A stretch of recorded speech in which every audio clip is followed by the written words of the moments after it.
Ang malamig na hangin ng dapit hapon ay tila hindi sapat upang palamigin ang nagiinit at naninikip na dibdib ni Victor. Nakaupo siya sa isang malamig na sementadong upuan sa gitna ng Ayala Triangle Gardens sa Makati. Sa paligid niya ay ang mabilis na lakad ng mga taong pauwi galing sa kani-kanilang mga opisina, ngunit para kay Victor, tila tumigil ang pag-ikot ng mundo. Ang kanyang mga mata ay nakatitig sa isang makapal na brown envelope na nakapatong sa kanyang hita.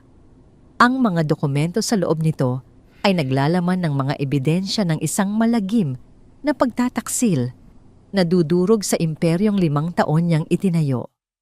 Si Vanessa, ang babaeng nakatakda niyang pakasalan, ay palihim na nakipagsabwatan kay Jason, ang sarili niyang pinagkakatiwalaang abogado.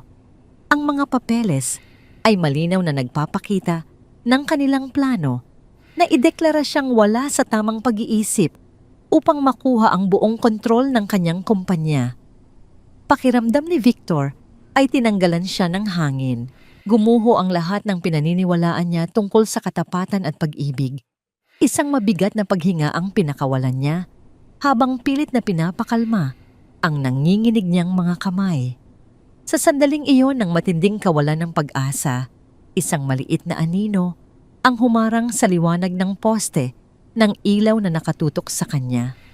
Inangat ni Victor ang kanyang paningin.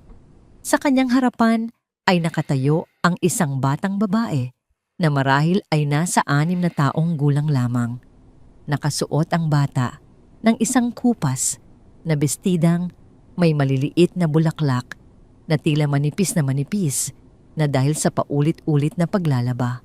Ang kanyang buhok ay magulo at maalikabok habang ang kanyang maliliit na paa ay nakasuot ng tsinelas na halos mapudpud na ang swelas. Mahigpit na nakayakap sa kanyang dibdib ang isang lumang bag na gawa sa murang tela na tila ba yun na ang pinakamahalagang bagay na pag-aari niya sa buong mundo. Nakatitig lamang ang bata sa kanya. Wala sa mga mata nito ang takot o pagmamakaawa na madalas makita sa mga batang pag-alagala sa kalsada. Sa halip merong malalim na kalmado sa kanyang mga mata na hindi tugma sa kanyang murang edad. Ibinaba ni Victor ang brown envelope at tinignan ng bata mula ulo hanggang paa. Sa kanyang 5 taon ng pagiging isang walang awang negosyante, sanay siyang makakita ng mga taong lumalapit sa kanya para humingi ng pabor. Ngunit ang batang ito ay hindi naglahad ng palad. Bago pa man makapagsalita si Victor, dahan-dahang binuksan ng bata ang kanyang maliit na kamay. Sa kanyang palad ay may nakapatong na kalahating piraso ng pandesal na halatang luma at matigas na. Inilapit ng bata ang kanyang kamay patungo kay Victor at nagsalita sa isang napakahina ngunit malinaw na boses. Sinabi ng bata na napansin niyang tila malungkot at pagod ang lalaki kaya naisipan niyang ibigay ang natitira niyang pagkain. Natigilan si Victor. Ang kanyang lalamunan ay biglang nanuyo. Siya na isang bilyonaryo na kayang bumili ng kahit anong restaurant sa buong syudad ay inaalok ng kalahating pandesal ng isang batang mukhang ilang araw nang hindi nakakakain ng maayos. Tinanong niya ang bata kung ano ang pangalan nito gamit ang isang malumanay na tono na bihira niyang gamitin. Sumagot ang bata na ang pangalan niya ay Sky. Sinabi niya ito nang may kasamang magalang na pagtango na nagpapakita ng mabuting pagpapalaki sa kabila ng kanyang kaawa-awang hitsura. Hindi tinanggap ni Victor ang tinapay. Sa halip itinuro niya ang lumang bag na yakap-yakap ni Sky at nagtanong kung ano ang laman niyon at bakit ayaw nitong bitawan. Dahan-dahang ibinaba ni Sky ang pandesal sa gilid ng upuan. Maingat niyang binuksan ang sirang zipper ng kanyang bag.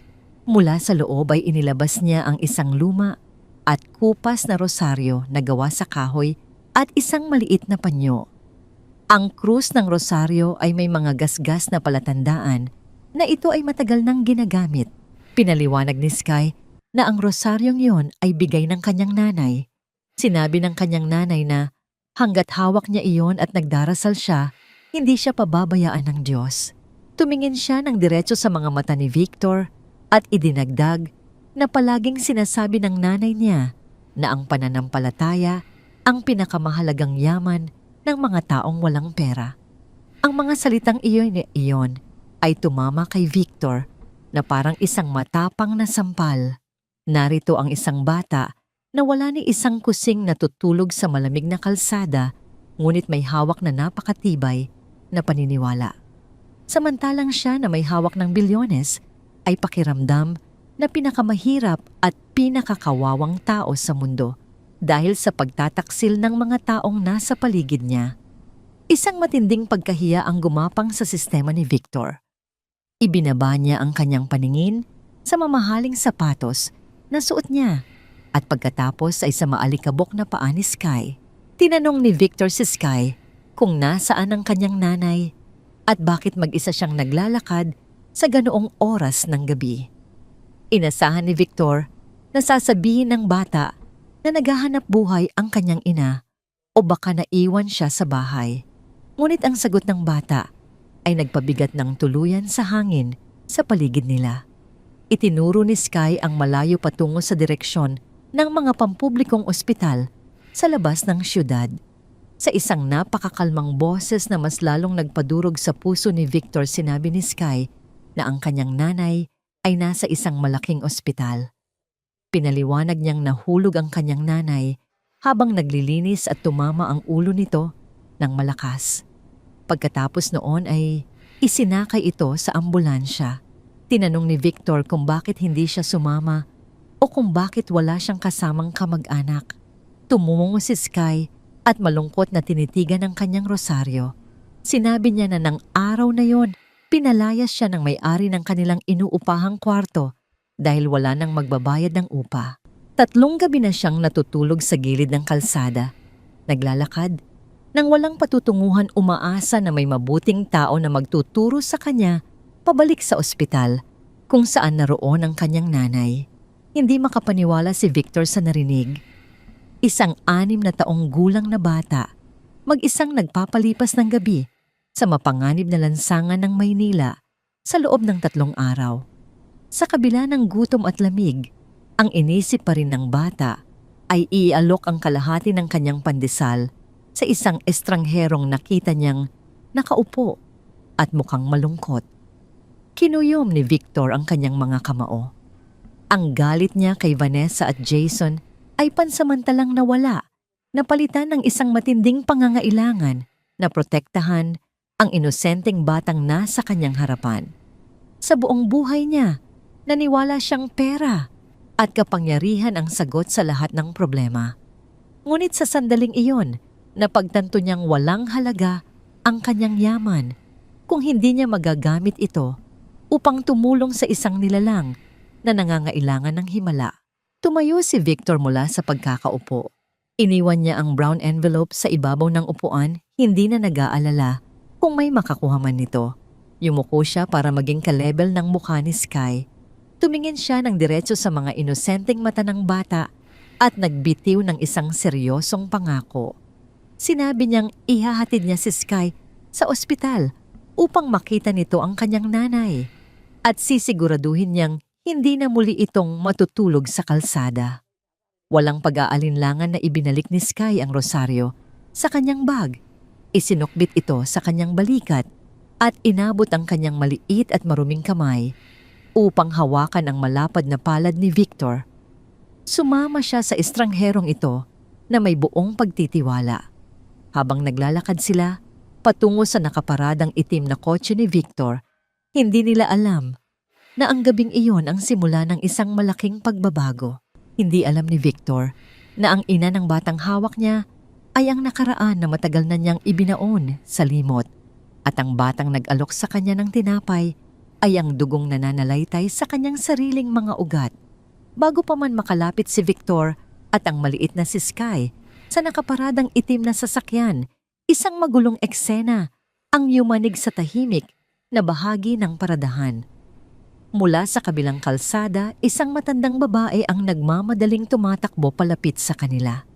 Ang kanyang damit ay gusot at basa ng pawis at ang kanyang mukha ay kakikitaan ng labis na pagod at matinding takot.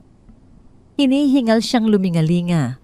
Sa paligid, tinatawag ang pangalan ni Sky nang paulit-ulit sa isang boses na pumipiyok dahil sa matinding pag-aalala. Nang magtama ang paningin ng matanda at ng batang hawak ni Victor, tila nabunutan ng malaking tinik sa dibdib ang ginang. Subalit ang kapanatagang iyon ay mabilis na napalitan ng puot nang makita niyang may hawak na isang mataas at pormal na lalaki sa kamay ng bata. Siya si Lola Benita, ang matandang tindera ng basahan sa eskinita kung saan nakatira sina Sky. Wala siyang inaksayang sandali. Mabilis siyang lumapit, hinablot ang maliit na braso ni Sky at marahas na inilayo ang bata sa tabi ni Victor.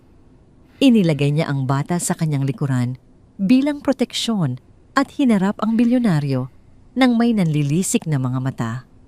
Buong tapang na nagtanong si Lola Benita kung ano ang binabalak ng lalaki sa inosenteng bata. Ang kanyang boses ay nanginginig sa galit. Inaakusahan si Victor na isang mapagsamantalang estranghero na nag-aabang ng mga batang walang kalaban-laban. Sa isip ng matanda, ang mga taong mayayaman na nakasuot ng mamahaling damit ay madalas na may itinatagong masamang hangarin sa mga taong nasa ibaba. Sanay si Victor na kinatatakutan at ginagalang ng lahat, ngunit sa pagkakataong ito, nanatili siyang kalmado. Itinaas niya ang kanyang dalawang kamay sa tapat ng kanyang dibdib bilang tanda ng pagsuko at kapayapaan. Sa isang malumanay ngunit formal na tono, nagpaliwanag siya na nakita lamang niyang nag-iisa ang bata at nais niya lamang itong tulungan na makabalik sa ospital kung saan naroon ang ina nito. Bago pa man makasagot ng pabalang ang matanda, hinila ni Sky ang laylayan ng lumang duster ni Lola Benita. Sa kanyang maliit at inosenteng tinig, sinabi ng bata na napakabuti ng lalaki at ito ang maghahatid sa kanila sa kanyang nanay. Ipinakita pa ni Sky ang paghawak niya sa kanyang rosaryo. Idinadagdag na marahil ay ang lalaking iyon ang sagot sa kanyang mga dasal. Nang marinig iyon mula sa mismong bibig ng bata, unti-unting lumambot ang matigas na anyo ni Lola Benita. Ang galit sa kanyang mga mata ay napalitan ng nag-uumapaw na kalungkutan.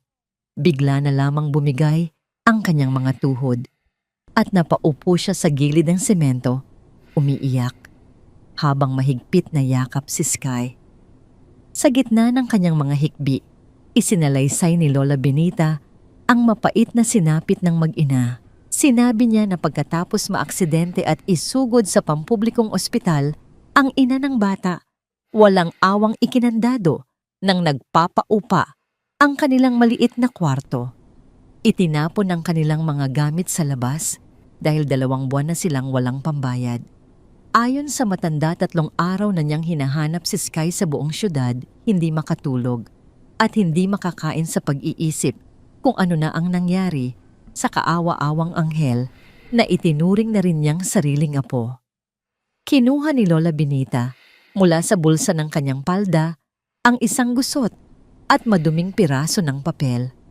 Isa itong resibo mula sa ospital na naglalaman ng paunang bayarin na hindi nila kayang tapatan. Inabot niya ito kay Victor habang nagmamakaawa, sinasabing nasa malubhang kalagayan ang ina ni Sky at wala na silang ibang malalapitan. Kinuha ni Victor ang papel. Ang kanyang puso na pinatigas ng maraming taon ng kompetisyon at pagtataksil sa mundo ng negosyo ay tila unti-unting natutunaw. Nakita niya ang matinding pagmamahal at pagkakautang na loob. Nang matanda sa mag-ina, isang uri ng katapatan na hindi niya matagpuan sa sarili niyang kumpanya o maging sa sarili niyang nobiya. Kinuha ni Victor ang kanyang mamahaling telepono mula sa bulsa ng kanyang coat. Plano niyang tawagan ang kanyang personal na assistant upang ihanda ang pinakamagandang pribadong ospital sa syudad at ipasundo ang pasyente. Gagawin niya ang lahat upang iligtas ang ina ng batang ito kahit magkano pa ang abutin.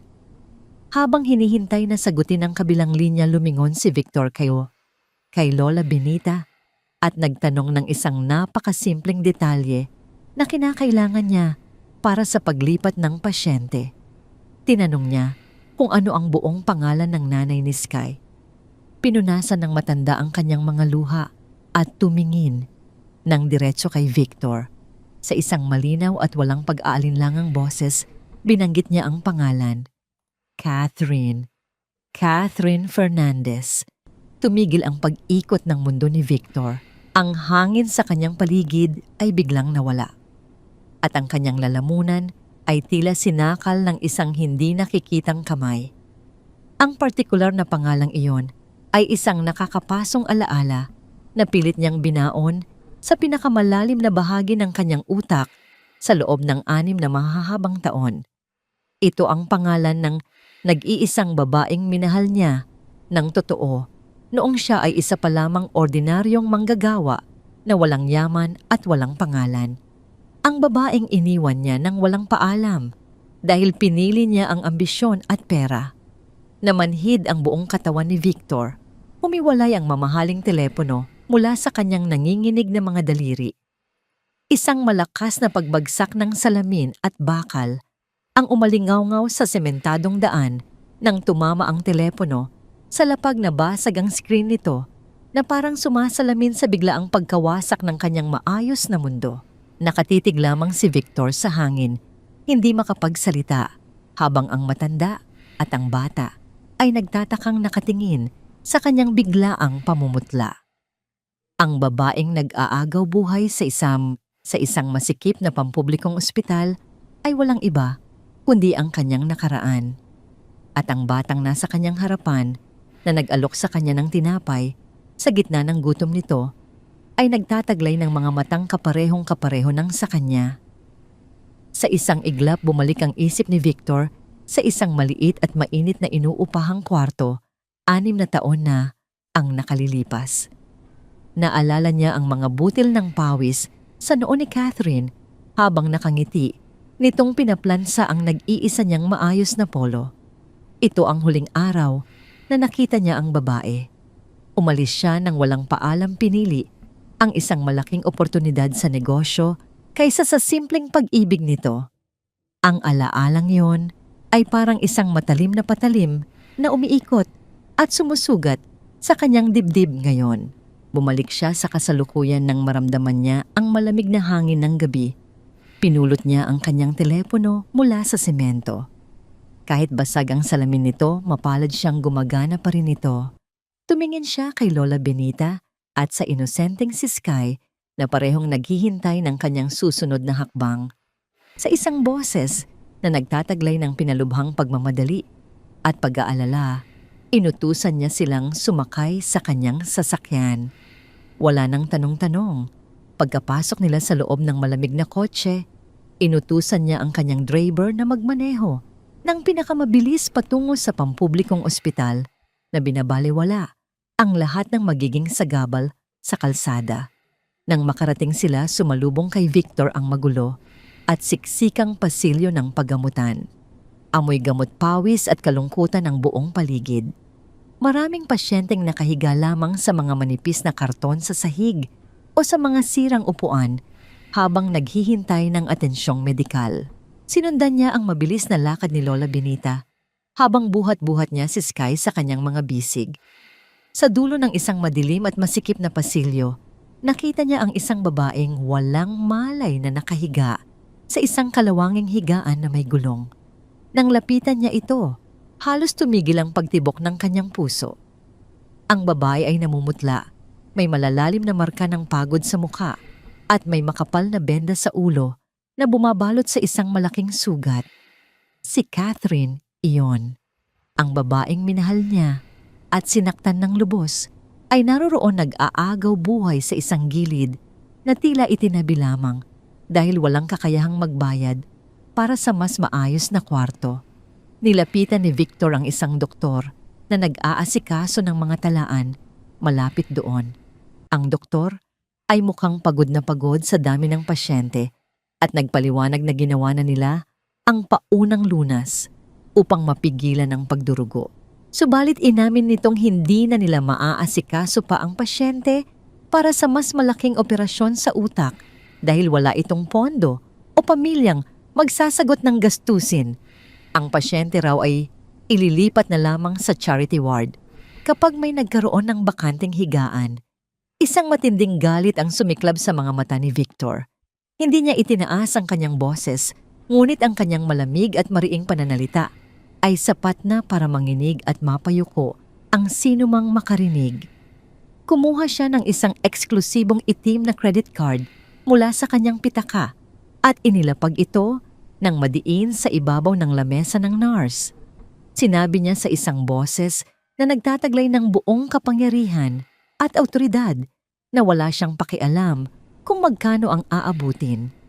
Inutusan niya ang pamunuan ng ospital na tawagan agad ang pinakamalaking pribadong paggamutan sa syudad at magpadala ng isang helicopter na medikal upang ilipat si Catherine sa oras ding iyon. Ang kanyang matatalim na tingin ay nagpatigil sa lahat ng profesional sa paligid at mabilis na kumilos ang mga nurse dahil sa matinding pagkamangha at takot sa kanyang presensya. Habang nagkakagulo ang mga tauhan ng ospital upang ihanda ang mga kagamitan para sa paglipat ni Catherine, naramdaman ni Victor ang panginginig ng kanyang basag na telepono sa loob ng kanyang bulsa. Isang tawag ang pumapasok. Nang suriin niya ang screen, nakita niya ang pangalan ni Vanessa, ang mismong babaeng nagbabalak na agawin ang lahat ng kanyang pinaghirapan gamit ang panlilinlang.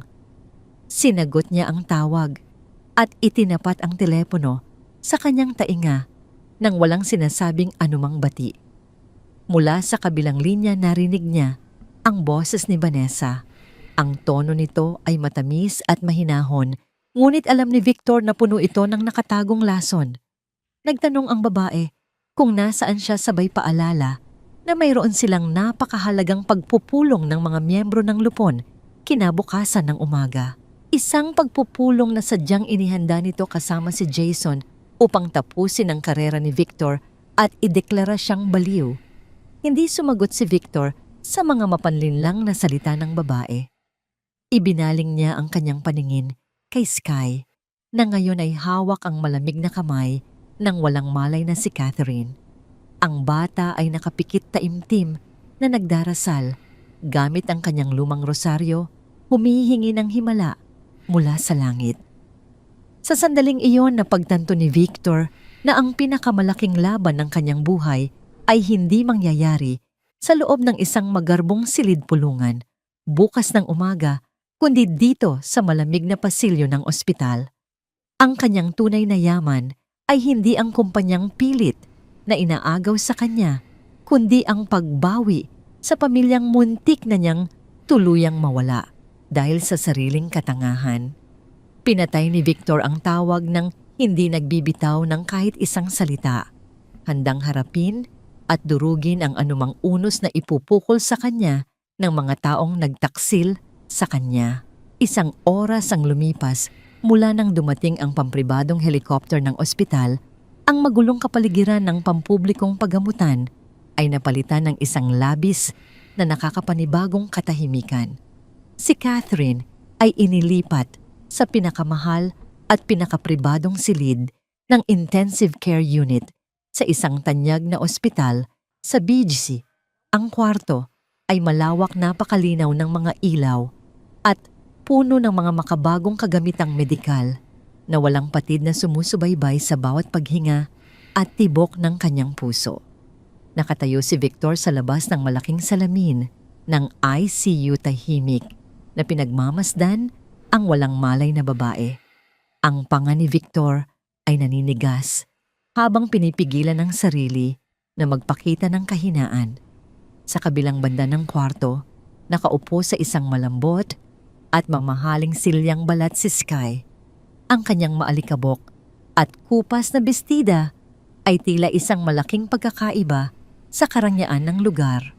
Mahigpit pa rin niyang yakap ang kanyang lumang bag habang si Lola Benita ay nakatulog na sa kabilang upuan dahil sa labis na pagod at pag-aalala. Hindi maipaliwanag ni Victor ang bigat na nakadagan sa kanyang dibdib. Habang pinagmamasdan niya ang inosenteng mukha ni Sky at ang sugatang katawan ni Catherine, ramdam niya ang pagguho ng kanyang pagkatao. Subalit ang maikling sandali ng kapayapaan ay biglang nagulo ng bumukas ang mabigat na pintuan ng pribadong palapag. Pumasok si Vanessa, ang nobya ni Victor, na may dalang hangin ng pagmamataas. Ang matapang na amoy ng kanyang mamahaling pabango ay mabilis na kumalat sa pasilyo. Nakasuot siya ng isang eleganteng pulang damit na nagpapakita ng kanyang katayuan sa lipunan. Kasunod niya si Jason, ang abogado, at palihim na kasintahan nito na may bitbit na isang makapal na itim na folder na naglalaman ng mga huwad na dokumento para sa pagtanggal kay Victor sa kumpanya. Ginamit nila ang kanilang impluwensya at pera upang bayaran ang mga pribadong investigador na sumunod sa sasakyan ni Victor. Nakangiti si Vanessa, punong-puno ng kumpiyansa sa pag-aakalang nasa pinakamahinang estado ngayon si Victor, at madali niya itong mapipilit na pirmahan ang paglipat ng mga ari-arian. Ngunit nang makapasok si Vanessa sa waiting area ng VIP room, mabilis na nawala ang kanyang pekeng ngiti. Ang kanyang mapanghusgang mga mata ay dumapo sa maliit na bulto ni Sky na nakaupo sa mamahaling silya. Pinasadahan niya ng tingin ang maruming damit at madungis na mukha ng bata, at ang kanyang mukha ay nalukot sa matinding pandidiri. Walang pag-aalinlangang nagsalita si Vanessa. Sa isang matalim at nakakainsultong tono, tinanong niya kung bakit nag-aaksaya ng oras at milyon-milyong pera si Victor sa isang maruming pulubi mula sa kalsada. Idinagdag niya na ang lugar na yon ay hindi nababagay sa mga basurang walang halaga sa lipunan at dapat silang paalisin agad bago pa sila magkalat ng sakit sa mamahaling pasilidad na yon. Ang mga salitang binitawan ni Vanessa ay tila nagpagising sa isang natutulog na halimaw sa loob ni Victor. Ang kanyang mga mata, na kanina lamang ay puno ng kalungkutan, ay biglang nagbaga sa matinding galit. Ang huling hibla ng kanyang pagtitimpi ay tuluyan ng napatid. Lumapit si Jason, mayabang na iniaabot ang makapal na folder kay Victor. Sa pamamaraang mapanlinlang sinabi ng abogado na kailangan na nitong pirmahan ang mga papeles upang maprotektahan ang kumpanya dahil halata raw na nawawala na sa tamang pag-iisip si Victor sa pagdadala ng mga pulubi sa ganoong klaseng lugar. Hindi na nag-isip pa si Victor. Bago pa man makapagsalita muli si Jason, hinablot ni Victor ang folder mula sa mga kamay ng abogado. Sa isang mabilis at marahas na galaw, inihagis niya ang folder sa hangin. Ang mga pekeng medikal na ulat, mga kontrata, at mga huwad na ebidensya ay nagliparan at nagkalat sa makintab na sahig ng ospital. Hindi pa siya nakontento. Hinawakan ni Victor nang mahigpit ang kwelyo ng mamahaling Amerikana ni Jason. Ginamit niya ang lahat ng kanyang lakas upang itulak ang abogado pabalik. Bumagsak ang likod ni Jason sa matigas na dingding na iwang nakatingin kay Victor nang may halong gulat at takot. Ang dating kalmado at kalkuladong CEO ay wala na sa kanyang harapan. Ang nakatingin sa kanya ngayon ay isang lalaking handang pumatay para protektahan ang kanyang nasasakupan. Binalingan ni Victor si Vanessa. Dinuro niya ang babae at sa isang boses na mababa, mabigat at nakakapangilabot, nagbigay siya ng isang malinaw na babala.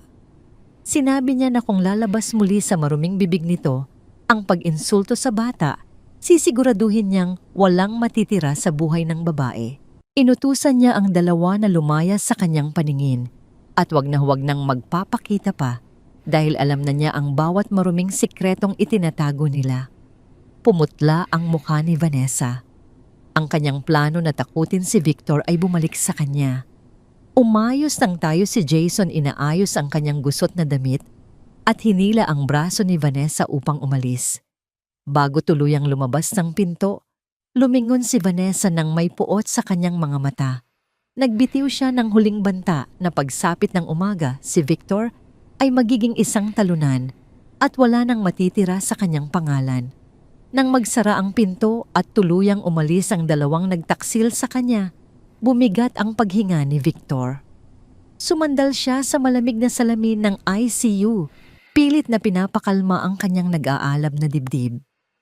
Sa kauna-unahang pagkakataon, pagkalipas ng maraming taon, isang butil ng luha ang nakawala sa kanyang mga mata at dumaloy sa kanyang pisngi.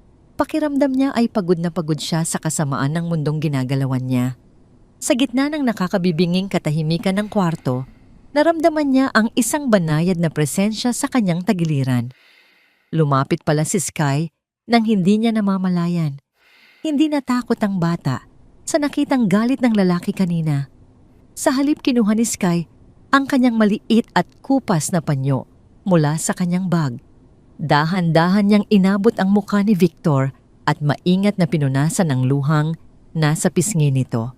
Napatitig si Victor sa mga inosenteng mata ng bata. Pagkatapos punasan ang kanyang luha, ibinaba ni Sky ang kanyang maliit na daliri at hinaplos ang gawing ibaba ng panga ni Victor. Tumigil ang daliri ng bata sa isang partikular na marka sa balat ng bilyonaryo, isang maliit na balat o blemish na naroon na mula pa nang siya ay ipanganak. Ngumiti si Sky isang nangiting kasing linaw ng umaga at nagsalita sa isang inosenteng tinig. Sinabi ng bata na may kinukwento palagi ang kanyang nanay tuwing gabi. Ayon sa kanyang nanay, ang kaisa-isang lalaking minahal nito ng buong puso at hiningan ng tulong sa Diyos ay may eksaktong ganitong marka sa kanyang panga. Itinuro ni Sky ang sarili niyang panga upang ipakita na mayroon din siyang eksaktong parehong marka. Nanigas ang buong katawan ni Victor. Ang kanyang paghinga ay tuluyang huminto habang tinititigan ang mukha ng bata sa ilalim ng maliwanag na ilaw ng silid. Ang hugis ng ilong ang arko ng kilay at higit sa lahat, ang marka sa panga. Ang katotohanan ay bumagsak sa kanya na parang isang napakabigat na bato. Ang batang natulog sa kalsada, ang batang nag-alok sa kanya ng kalahating tinapay ay hindi lamang basta anak ng kanyang dating kasintahan. Ito ay sarili niyang kadugo. Si Sky ay ang kanyang anak. Ang inosenteng salita ni Sky ay tumagos sa pandinig ni Victor na parang isang matinis na tunog. Ang mga ito ay sumira sa lahat ng pader na itinayo niya sa paligid ng kanyang puso sa loob ng maraming taon. Pakiramdam niya ay biglang bumagal ang pag-ikot ng mundo habang ang kanyang mga mata ay nakatitig sa mukha ng bata na parang ngayon niya lang ito nakita sa unang pagkakataon. Sa ilalim ng malakas at puting ilaw ng ospital, ang bawat detalye sa mukha ni Sky ay naging napakalinaw. Ang hugis ng kanyang mga kilay ay eksaktong kopya ng sa kanya. Ang paraan ng pagkurba ng kanyang mga labi habang nakangiti ay salamin ng sarili niyang imahe sa mga lumang larawan. At ang maliit na marka sa ibaba ng panga ng bata na kaparehong-kapareho ng sa kanya ay isang hindi mapagkakailangang patunay ng kanilang ugnayan. Isang tatak ng dugo na habang buhay na nilang dadalhin. Bakit hindi niya ito nakita kaagad? Naging napakabulag niya dahil sa yaman at kapangyarihan. Tumingin siya sa mga tao bilang mga kasangkapan lamang sa kanyang negosyo, mga numero sa isang financial report o mga balakid na kailangang lampasan. Ngunit ang batang ito na tiningnan niya bilang isang kaawa-awang pulubi kanina ay hindi estranghero. Siya ay bahagi ng kanyang sarili, ang nawawalang piraso ng kanyang kaluluwa na hindi niya alam na hinahanap pala niya. Isang napakalakas at nakakabinging katahimikan ang bumalot sa waiting area. Tanging ang mahinang tunog mula sa mga aparatong medikal sa loob ng ICU, ang maririnig bawat isa ay tila nagbibilang ng mga segundong lumilipas sa buhay niyang biglang nagbago. Ang matigas na postura ni Victor ay unti-unting nanghina. Ang kanyang mga binti na sanay na tumayo nang may awtoridad sa harap ng daan-daang empleyado ay biglang bumigay. Dahan-dahan siyang napaluhod sa makintab at malamig na sahig ng ospital. Ang kanyang mga kamay ay napahawak sa kanyang mukha pilit na itinatago Ang biglaang pag-agos ng mga luhang hindi na niya kayang pigilan. Ang malakas at makapangyarihang si Victor ang CEO na kinatatakutan ng kanyang mga kalaban ay gumuho sa sahig na parang isang batang nawawala. Umiyak siya nang walang tigil. Bawat patak ng kanyang luha ay nagdadala ng bigat ng 6 na taon ng pagkakasala at pagsisisi. Umiyak siya para sa mga gabing hindi niya nakasama si Catherine nung nagdadalang tao ito. Umiyak siya para sa mga unang salita at unang hakbang ng kanyang anak na hindi niya nasaksihan. At umiyak siya para sa katotohanang habang siya ay nagpapakasasa sa karangyaan, ang sarili niyang anak ay natutulog sa malamig na semento, yakap lamang ang isang lumang rosaryo bilang proteksyon. Samantala, sa isang marangyang penthouse, sa kabilang bahagi ng syudad, sina Vanessa at Jason ay nagbubunyi. Sa kanilang isipan, ang ginawang pagwawala ni Victor sa ospital ay ang huling piraso na kailangan nila upang patunayan sa lupon na wala na ito sa tamang pag-iisip. Pinagpaplanuhan na nila kung paano nila hahatiin ang yaman ni Victor pagkatapos ng pagpupulong kinabukasan. Ang pagdadala ni Victor ng isang pulubi sa ospital at pag-aakusa sa kanila ng pagtataksil ay sapat na raw na ebidensya ng kanyang pagkabaliw. Hindi nila alam na ang kanilang masamang plano ay nagiging abo na habang sila ay nagkakasayahan. Bumalik sa ospital, ang emosyonal na sandali ay muling nabasag nang bumukas ang pinto ng ICU. Lumabas ang isang doktor na may seryosong ekspresyon sa muka. Lumapit siya kay Victor na pilit na pinupunasan ang kanyang mga luha habang tumatayo. Ipinaalam ng doktor na biglang nagkaroon ng komplikasyon ang kalagayan ni Catherine. May nakitang pamumuo ng dugo sa kanyang utak at kailangan itong operahan sa lalong madaling panahon. Ang operasyon ay napakadelikado at may malaking posibilidad na hindi ito maging matagumpay. Kailangan nila ng agarang pahintulot mula sa pinakamalapit na kamag-anak. Walang pag-aalinlangang sumagot si Victor. Kinuha niya ang ballpen at ang mga papeles na kailangang pirmahan. Bago pa man ilapat ang kanyang pirma, tinitigan niya ang pangalan ni Catherine Fernandez sa dokumento. Sa ilalim ng espasyo para sa relasyon sa pasyente, isinulat niya ang mga salitang matagal na niyang itinakwil, ngunit ngayon ay buong puso niyang inaangkin. Habang pumipirma si Victor sa mga papeles, narinig niya ang pagdating ng mga security guard ng ospital sa kanilang palapag. Dala nila ang isang masamang balita. Mayroong 2 opisyal mula sa ahensya ng gobyerno para sa kapakanan ng mga bata na nagpupumilit na pumasok. Sinasabi raw ng mga ito na may nag-ulat na isang menor de edad na bata ang sapilitang kinukuha ng isang hindi kilalang lalaki. Hinihingi nilang kunin at dalhin si Sky sa isang pansamantalang tirahan para sa mga batang lansangan. Nabitawan ni Victor ang ballpen. Alam na alam niya kung sino ang nasa likod ng maruming hakbang na ito. Ito ay gawa ni Vanessa isang desperadong paraan upang tanggalin ang tanging taong nagbibigay ngayon ng lakas kay Victor. Gagamitin nila ang batas upang ilayo sa kanya ang kanyang sariling anak.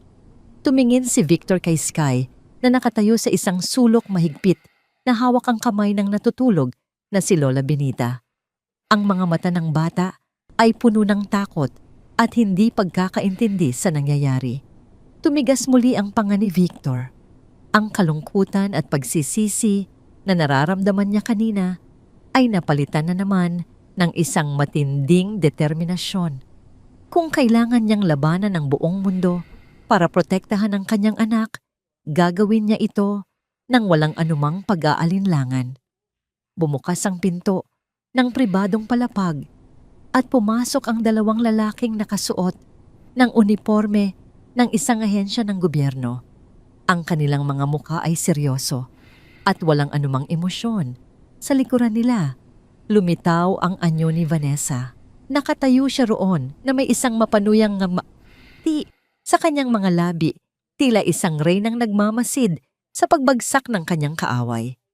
Sinabi ng isa sa mga lalaki sa isang formal at malamig na boses na naroon sila upang isagawa ang isang utos na kunin ang batang si Sky at ilagay sa pangangalaga ng gobyerno.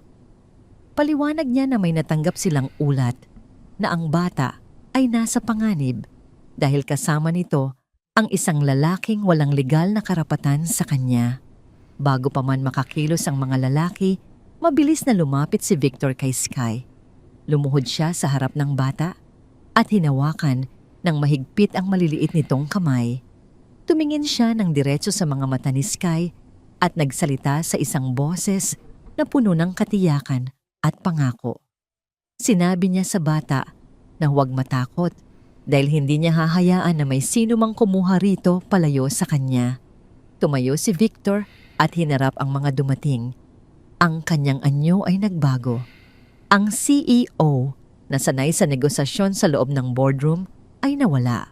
Ang nakatayo ngayon sa kanilang harapan ay isang ama na handang gawin ang lahat para protektahan ang kanyang anak. Kalmadong ipinaliwanag ni Victor na siya ang nagdala sa bata roon dahil ang ina nito ay nasa malubhang kalagayan. Ngunit bago pa niya matapos ang kanyang sasabihin, sumingit si Vanessa. Sa isang boses na puno ng peking pag-aalala, sinabi niya sa mga opisyal na halata namang nawawala sa sarili si Victor. Idinagdag niya na hindi dapat pinagkakatiwalaan ang lalaking nagwawala at nag-aaksaya ng pera para sa mga taong hindi niya kaano-ano.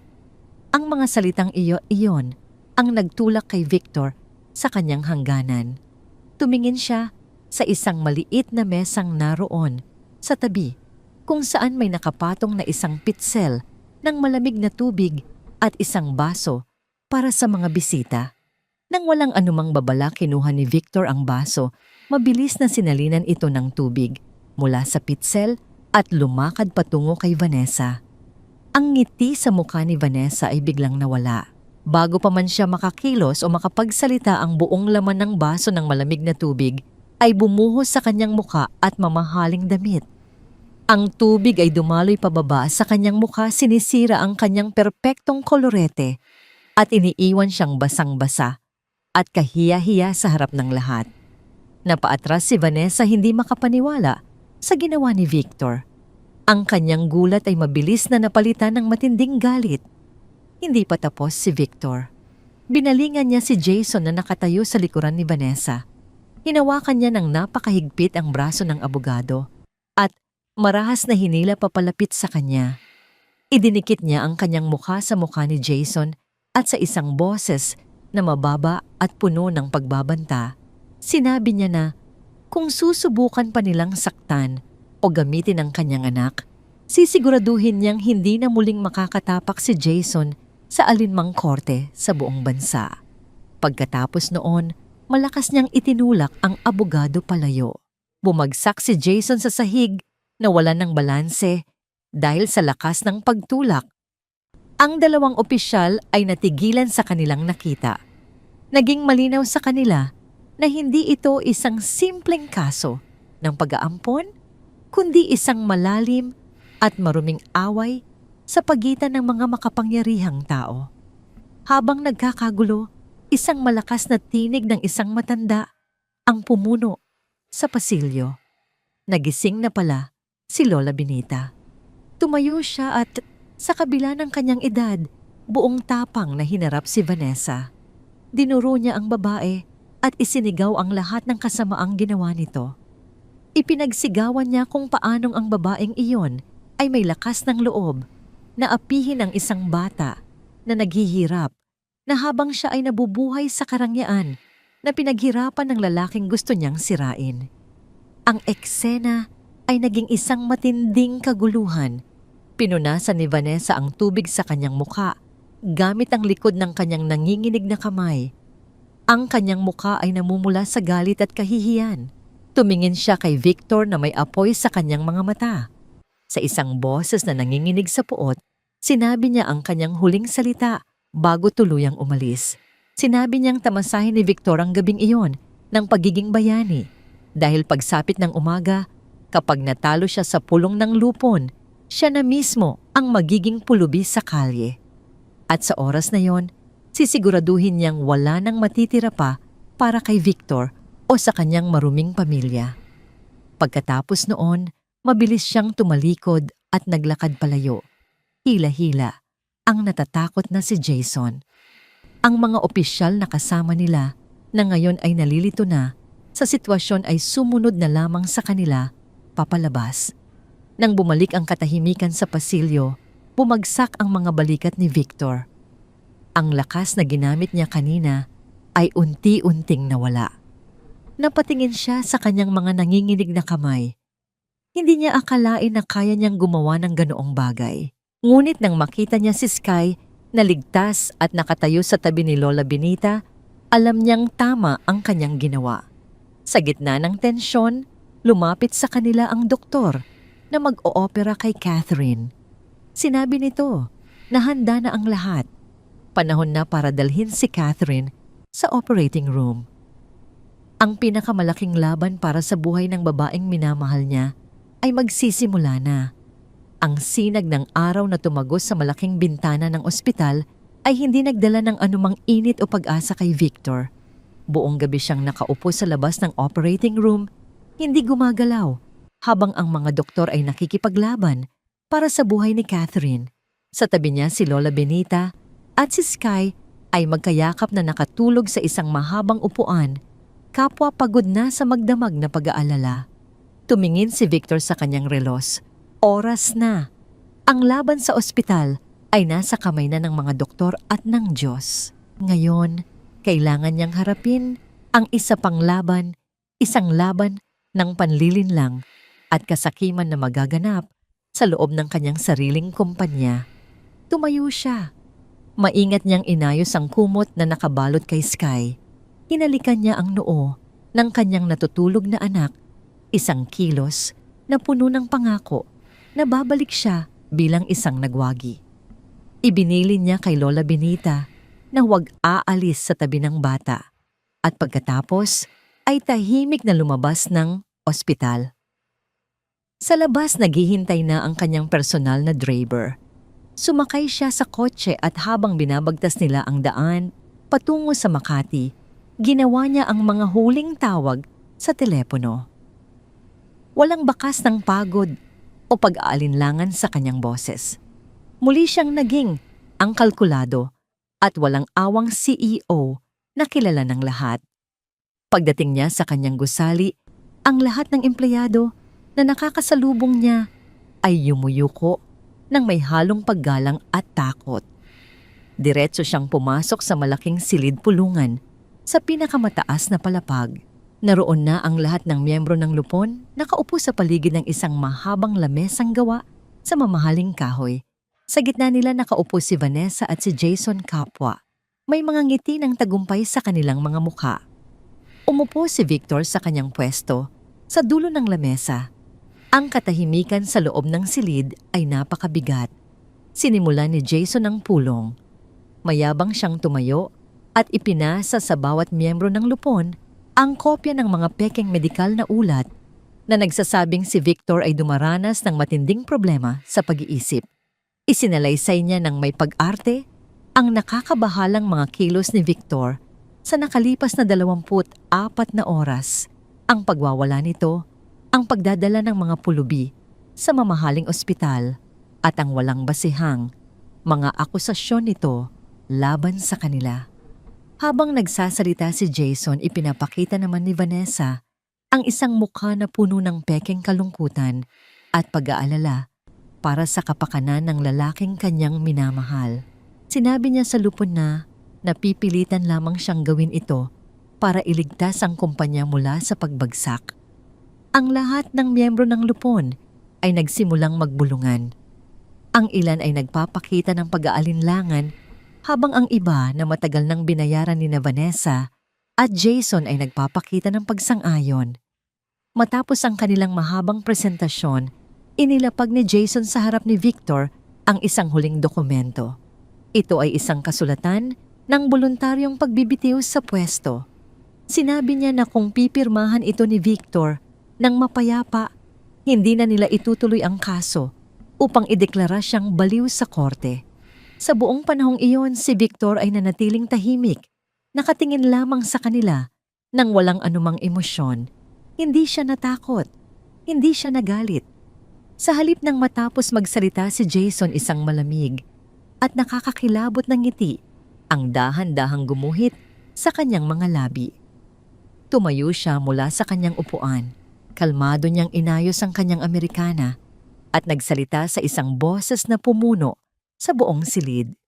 Nagpasalamat siya kina Vanessa at Jason para sa kanilang detalyadong presentasyon. Sinabi niyang kahanga-hanga ang kanilang pag-arte at ang kanilang husay sa paggawa ng kasinungalingan. Nagulat sina Vanessa at Jason sa kanyang reaksyon. Inaasahan nila ang isang pagsabog ng galit, ngunit sa halip ay kalmado at mapanuyang Victor ang kanilang nakikita.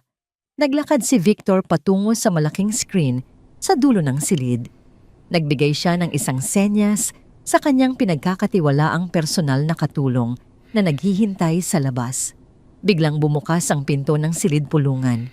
Pumasok ang dalawang lalaking nakasuot ng formal na damit, ngunit sa kanilang mga kilos ay halatang mga investigador o opisyal ng batas. Kasabay ng kanilang pagpasok, ang malaking screen sa likuran ni Victor ay biglang umilaw. Isang video ang nagsimulang umikot. Ito ay isang kuha mula sa isang nakatagong kamera sa loob ng isang mamahaling hotel suite. Ang video ay malinaw na nagpapakita kina Vanessa at Jason magkayakap at naghahalikan habang pinag-uusapan ang kanilang plano kung paano nila lilimasin ang mga bank account ng kumpanya kapag nakuha na nila ang kontrol. Ang kanilang pag-uusap ay naitala nang malinaw bawat salita ng kanilang pagtataksil ay maririnig ng lahat sa loob ng silid. Sunod na lumabas sa screen ang mga kopya ng mga bank transfer, patunay ng malaking halaga ng pera na palihim na kinuha ni Vanessa mula sa mga personal na account ni Victor upang ipambayad sa mga pekeng doktor at sa mga miyembro ng lupon na kanilang sinuhulan. Ang buong silid pulungan ay nabalot ng isang nakabibinging katahimikan. Ang mga miyembro ng lupon, lalo na ang mga nabayaran, ay namutla at hindi makapaniwala sa kanilang nakikita. Nawala ang kulay sa mukha ni Vanessa at Jason. Ang kanilang mga ngiti ng tagumpay ay napalitan ng purong takot at gulat. Hindi nila akalain na sa buong panahong ito, alam na pala ni Victor ang lahat. Ang bitag na inihanda nila para sa kanya ay ang mismong bitag na ngayon ay nakasara sa kanilang mga leeg. Ang laro ay tapos na at ang lahat ng baraha ay naibaligtad na. Ang katahimikang namayani sa loob ng silid pulungan pagkatapos ng video ay kasing bigat ng isang malaking bato. Ang mga miyembro ng lupon ay hindi makatingin ng diretso kay Victor. Ang ilan ay nakayuko sa matinding hiya habang ang iba naman ay nanginginig ang mga kamay dahil sa takot na sila ang susunod na malalagay sa gitna ng kahihiyan. Si Vanessa ay nakatayo sa kanyang pwesto, estatwa ng purong takot. Ang kanyang mukha na kanina lamang ay puno ng kolorete at kapalaluan ay tila natunaw na iwang maputla at gusot. Si Jason naman ay pilit na inaayos ang kanyang salamin. Ang kanyang mga mata ay ligaw na naghahanap ng anumang butas o pintuan upang makatakas sa sitwasyong kinasasadlakan. Dahan-dahang naglakad si Victor patungo sa gitna ng mahabang lamesa. Ang bawat hakbang ng kanyang sapatos sa makintab na sahig ay tila isang hatol ng kamatayan para sa dalawang nagtaksil. Huminto siya sa harap ni Vanessa. Hindi niya ito tiningnan ng may galit kundi ng may matinding pandidiri. Isang tingin na ibinibigay sa isang bagay na walang anumang halaga. Sinubukan ni Vanessa na magsalita. Sa isang boses na nanginginig at halos hindi marinig, pilit niyang sinasabing ang video ay isang gawa-gawa lamang, isang paninira sa kanyang puri. Ngunit bago pa man niya matapos ang kanyang kasinungalingan, itinaas ni Victor ang kanyang kamay upang patigilin ito. Sa isang iglap, nawala ang lahat ng pagtitimpi ni Victor Ang kanyang kamay ay mabilis na humawi sa ibabaw ng lamesa. Ang lahat ng mga huwad na dokumento, ang mga makakapal na folder, at ang mga mamahaling panulat na inihanda ni na Vanessa ay lumipad sa hangin at nagkalat sa buong silid. Isang malakas na pagbagsak ng mga kagamitan ang umalingaw-ngaw sa paligid, kasunod ng pagtilamsik ng mga papel na parang mga tuyong dahon sa gitna ng bagyo. Hindi doon tumigil si Victor.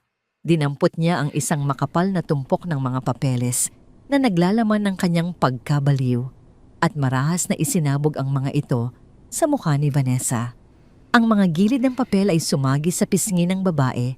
Iniiwan siyang nakatayo sa gitna ng mga dokumentong siya rin ang gumawa upang sirain ang lalaking nagbigay sa kanya ng lahat. Sa isang boses na mababa, ngunit kasing talim ng isang patalim, sinabi ni Victor na ang lahat ng karangyaan, ang mga alahas, at ang pangalang dala ni Vanessa ay opisyal ng binabawi sa sandaling iyon. Idinagdag niya na ang lahat ng perang ninakaw nito mula sa kanyang mga account ay mabubulok lamang sa pagbabayad ng mga abogadong hindi rin makapagliligtas sa kanya mula sa kulungan. Si Jason sa kanyang desperasyon ay nagtangkang tumayo at lumakad patungo sa pinto. Ngunit bago pa man siya makalapit ang dalawang opisyal ng batas na pumasok kanina, ay humarang na sa kanyang daraanan. Sa isang mabilis na galaw, hinawakan ng mga opisyal ang mga braso ni Jason at pinihit ang mga ito sa kanyang likuran. Isang malakas na pagdaing ng sakit ang lumabas mula sa abogado habang nilalagyan siya ng mga posas na gawa sa malamig na bakal. Nawala na ang lahat ng kontrol ni Vanessa. Nagsimula siyang sumigaw nang walang katuturan itinuturo si Victor at ang lahat ng tao sa silid. Sa gitna ng kanyang pagkataranta, muli niyang binanggit ang pangalan ni Sky.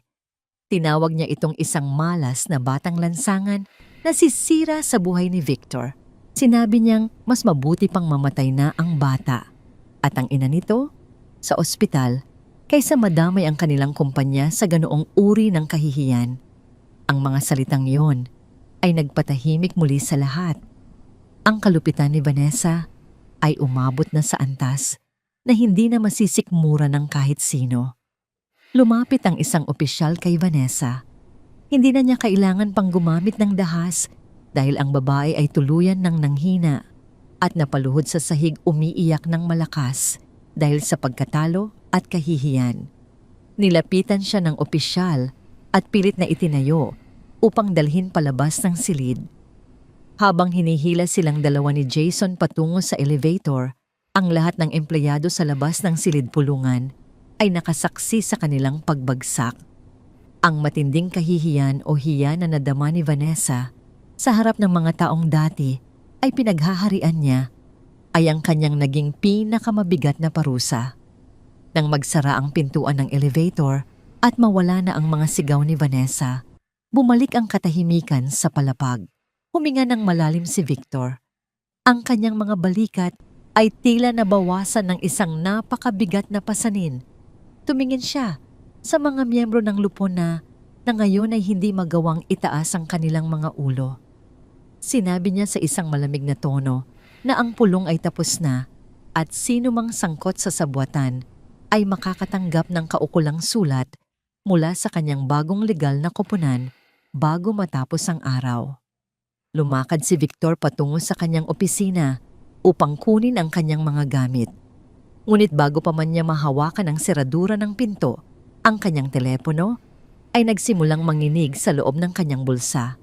Nang tingnan niya ang screen, nakita niya ang pangalan ni Lola Benita. Agad niyang sinagot ang tawag, ang kanyang puso ay nagsimulang tumibok ng mabilis dahil sa kaba. Mula sa kabilang linya ang boses ni Lola Benita ay hindi magkaintindihan. Umiiyak ang matanda, ang kanyang mga salita ay napuputol ng mga hikbi. Sinabi niya na biglang nagkagulo ang mga doktor at nurse sa loob ng ICU. Ang mga makina raw na nakakabit kay Catherine ay nagsimulang maglabas ng mga pulang ilaw at walang katapusang babala.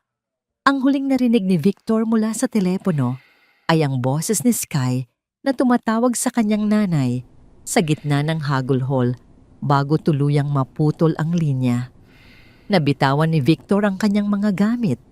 Ang tagumpay na nakuha niya sa loob ng kumpanya ay biglang nawalan ng kabuluhan. Sa isang mabilis na galaw tumakbo siya patungo sa hagdanan, binabagtas ang bawat baitang nang mabilis hanggat maaari, habang ang kanyang isip ay puno ng panalangin na sana ay hindi pa huli ang lahat para kay Catherine. Ang bawat hakbang ni Victor sa mahabang pasilyo ng ospital ay tila isang pakikipaglaban sa sarili niyang mga binti na nanginginig sa matinding kaba. Ang kanyang mamahaling sapatos na kanina lamang ay naglalakad. Nang may karangyaan sa loob ng boardroom ngayon, ay mabilis na humahakbang sa malamig at maputing semento pilit na hinahabol ang bawat segundong natitira. Ang pawis ay tuloy-tuloy na dumadaloy sa kanyang noo at ang kanyang paningin ay nagsisimulang manlabo dahil sa luhang pilit niyang pinipigilan. Mula sa malayo, nakita niya ang pulang ilaw sa itaas ng pintuan ng ICU na mabilis na kumukurap isang malinaw na babala na ang buhay sa loob ay nasa bingit ng panganib. Ang mga nurse at doktor ay mabilis na naglalakad papasok at palabas ang kanilang mga mukha ay puno ng tensyon at pagmamadali. Ang bawat segundong lumilipas ay tila isang mabigat na hampas sa dibdib ni Victor. Nang marating niya ang tapat ng silid, tumigil ang mundo ni Victor sa kanyang nakita. Sa isang sulok ng malamig na pasilyo, nakita niya si Lola Benita na nakaupo sa sahig, ang kanyang mga kamay ay nakatakip sa kanyang mukha habang ang kanyang mga balikat ay nayayanig sa tahimik na pag-iyak. Ngunit ang mas nagpadurog sa puso ni Victor ay ang anyo ni Sky. Ang maliit na bata ay nakaluhod sa gitna ng matigas na sahig. Ang kanyang mga mata ay mahigpit na nakapikit at ang kanyang maliit na katawan ay nanginginig sa bawat paghinga. Ang kanyang mga kamay ay mahigpit na nakakapit sa kanyang lumang rosaryo. Ang krus nito ay nakadiin sa kanyang noo. Narinig ni Victor ang mahina at paos na boses ni Sky. Ang bata ay nakikipag-usap sa langit, nagmamakaawa na huwag muna nitong kunin ang kanyang nanay. Sinasabi ng bata na ngayon lamang sila naging kumpleto at hindi pa raw niya nayayakap ang kanyang tatay at nanay ng sabay. Ang bawat salita ni Sky ay parang isang matalim na kutsilyo na humihiwa sa natitirang pagkatao ni Victor.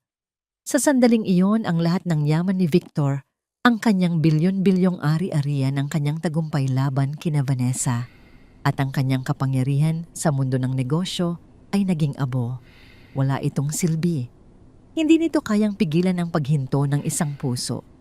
Hindi nito kayang bilhin ang isa pang pagkakataon. Dahan-dahang lumapit si Victor sa kanyang anak. Ang matikas at mapagmataas na CEO ay dahan-dahang bumigay.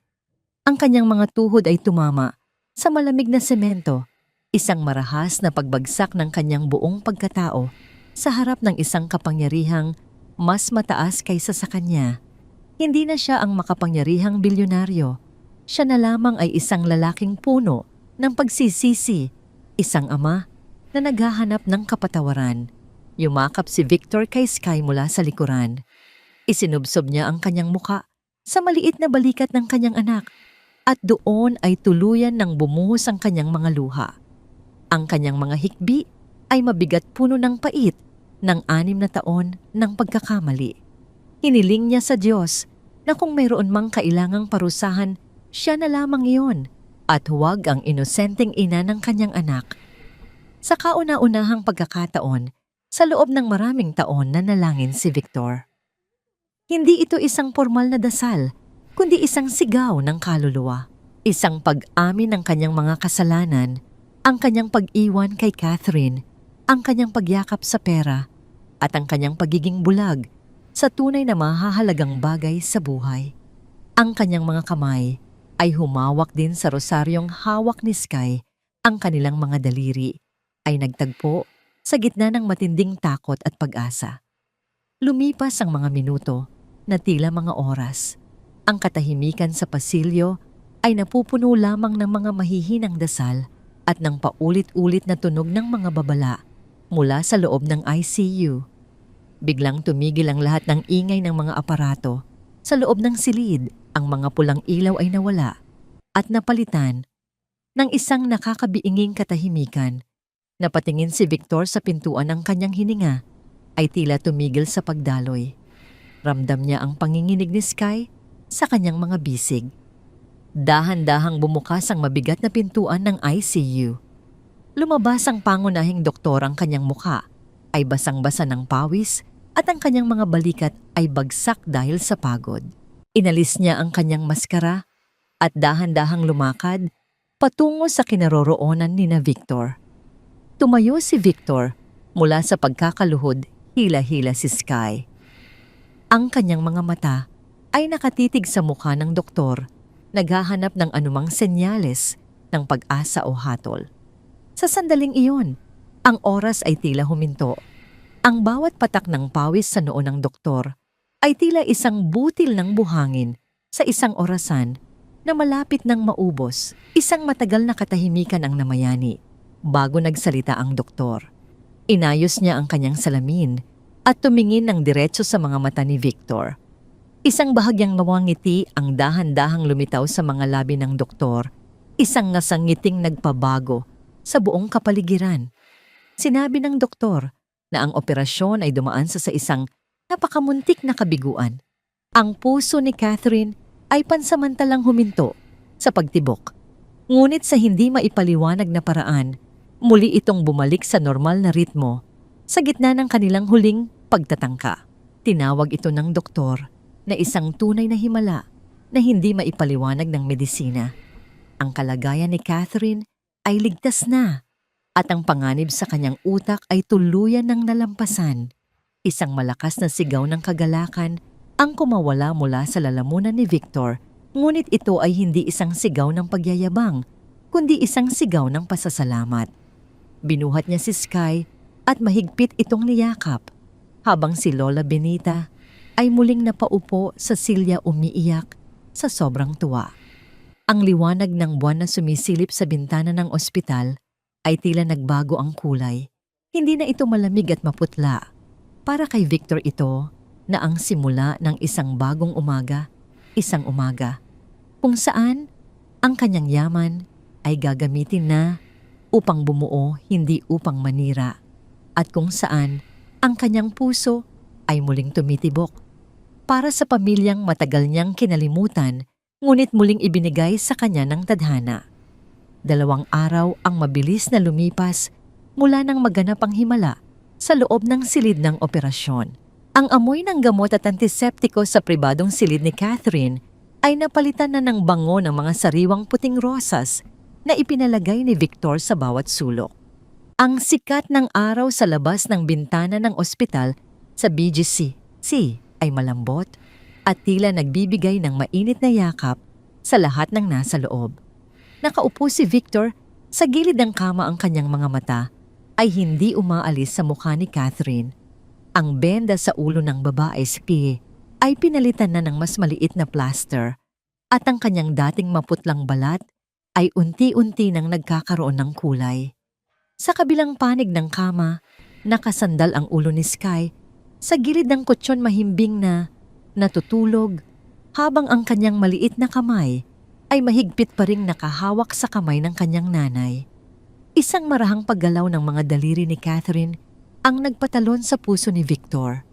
Nakita niya ang dahan-dahang pagkurap ng mga mata ng babae hanggang sa tuluyan itong bumukas. Ang mga itim na mata ni Catherine na dati ay puno ng sigla at ngayon ay bakas. Ang labis na pagod ay lumingon sa paligid hanggang sa huminto ang kanyang paningin sa mukha ni Victor.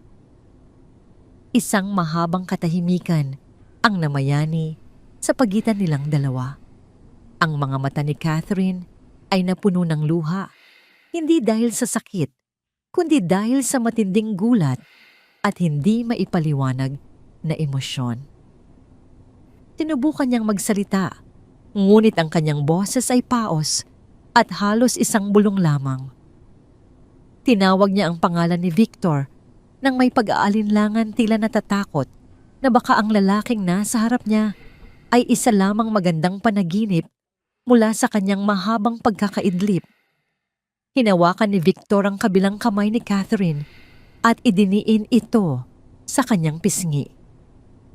Ang kanyang mga luha ay muling dumaloy, ngunit sa pagkakataong ito, ang mga ito ay luha ng pasasalamat. Humingi siya ng tawad sa lahat ng taon na wala siya sa tabi nito. Inamin niya ang kanyang pagiging makasarili at ang kanyang pagkabulag sa tunay na kahulugan ng kaligayahan.